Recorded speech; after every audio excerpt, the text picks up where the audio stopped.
अच्छा जरा सोचिए, एक ही दिन में कोई शख्स अपने दो बिल्कुल मुख्तलिफ रूप दिखाए तो कैसा महसूस होगा। आज के इस एक्सप्लेनर में हम जन्नत के पत्ते के उस अहम दिन का तजिया कर रहे हैं जहां हया और जिहान सिकंदर की पहली मुलाकात किसी रोलर कोस्टर से कम नहीं थी। इस्तांबुल की उन खूबसूरत सड़कों पर रवैयों का ये शिद्दत भरा फर्क किस तरह सामने आता है, आइए इस सफ़र और इसके पीछे छुपी नफ्सियात को समझते हैं।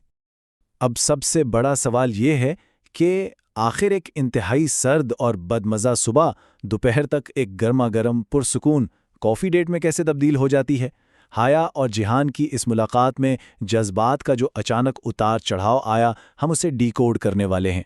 सोचने की बात यह है कि क्या ये सिर्फ हालात की मजबूरी थी या किसी बहुत गहरे छुपे हुए जज्बे का बेसाख्ता इजहार। तो शुरुआत करते हैं पहली ठंडी मुलाकात से। दिन का आगाज ही एक ऐसी शदीद सर्द महरी से होता है जो आगे आने वाले तनाव का पूरा पूरा इशारा दे रही होती है। वाकयात की रफ्तार और फ्लो को समझने के लिए इस टाइमलाइन पर गौर करते हैं।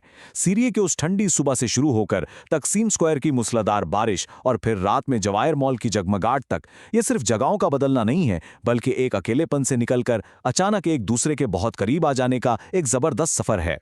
सोर्स यहाँ एहसासात की डिटेल बहुत कमाल देता है। जब हया उस घर में कदम रखती है तो लकड़ी का वो ठंडा फर्श और उस पर लगातार आने वाली हथौड़ी की सख्त ठक ठक की आवाज़, ये शोर नहीं था, ये जिहान की तरफ से खड़ी की गई एक नफ्सियाती दीवार थी। ये वो पॉइंट है जहां हया को अपने वजूद की मुकम्मल अजनबियत और एलियनेशन का एहसास घेर लेता है। और फिर आता है दिन का सबसे ज्यादा चुभने वाला लम्हा, जब जिहान बिल्कुल अनजान बनकर कहता है, कौन मैडम? अपने ही खानदान में अपनी ही कज़न को पहचानने से इनकार कर देना ये सिर्फ कोई भूल नहीं थी, ये बिल्कुल एक डेलिब्रेट अटेम्प्ट थी, फासला रखने और तकलीफ पहुंचाने का एक वाज़ेह इशारा।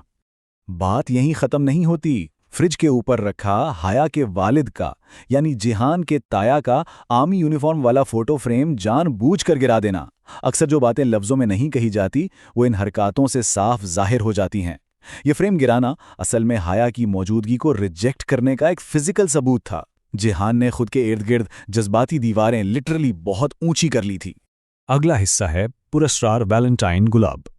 ये वो अनचाहे फूल थे जिन्होंने इनकी तनाव भरी मुलाकात की आग पर मजीद तेल का काम किया। इन सफ़ेद गुलाबों का आना था कि माहौल ठंड से निकलकर सीधा शदीद गुस्से और कन्फ्रंटेशन में तब्दील हो गया। जिहान इन फूलों को देखकर आग बघोला हो जाता है। अब यहाँ एक बहुत दिलचस्प सवाल उठता है, क्या जिहान का ये गुस्सा हया के लिए किसी नापसंदगी की वजह से था या इसके पीछे ओवर प्रोटेक्टिवनेस छुपी थी? हया तो इस सब में बिल्कुल बेखबर और शर्मिंदा सी रह जाती है। लेकिन कहानी में असल ट्विस्ट तब आता है जब हया को बाहर अपने जूतों के पास कोरियर की रसीद मिलती है। रसीद पर AR लिखा है। जरा सोचिए, एक बिल्कुल अनजान और नए मुल्क में किसी को हया की एग्जैक्ट लोकेशन कैसे पता चल सकती है? ये सवाल इस तज्जिए में एक शदीद सस्पेंस पैदा करता है कि कोई मुसलसल उसकी निगरानी कर रहा है। चलते हैं आगे। बारिश, मेट्रो और टूटी हील, एक मसरूफ भीड़ में बेबसी का वो आगाज जहां से सब कुछ बदल जाता है। सीन सेट होता है तकसीम स्क्वायर पर, इस्तांबुल का धड़कता हुआ दिल, एक बेतहाशा मसरूफ मरकज़। लेकिन इस भीड़ के दरमियान अचानक तेज़ बारिश का शुरू हो जाना, ये मंजर बाहर के शोरगुल और हया के अंदरूनी अकेलेपन के दरमियान एक बहुत गहरा और खूबसूरत कॉन्ट्रास्ट पैदा कर देता है। और फिर डिजास्टर, मूसलाधार बारिश में 5 इंच लंबी हील का टूट जाना। एक तो अजनबी मुल्क, ऊपर से ऐसी टेंशन, हया का लोगों के हुजूम में बेबस होकर नंगे पांव मेट्रो की तरफ भागना। ये सिचुएशन उसकी एक्सट्रीम वल्नरेबिलिटी को जाहिर करती है।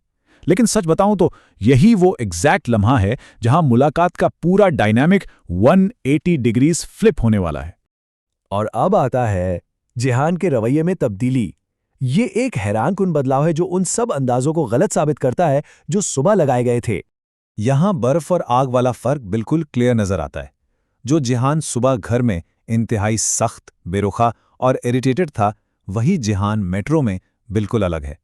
यहां वो मदद करने के लिए तैयार, नर्म मिजाज और ऑब्जर्वेंट इंसान नजर आता है। एक ही दिन में दो बिल्कुल उलट रूप वाज़िया करते हैं कि वो सुबह की सख्ती दरअसल सिर्फ एक नकाब थी, जज्बात को छुपाने का। जिहान के अपने ब्रीफकेस से टेप निकालकर टूटी हुई हील जोड़ना और फिर उस हील का पहनते ही दोबारा टूट जाना, ये बिल्कुल एक देसी टोटका था जो पूरी तरह फेल हो गया।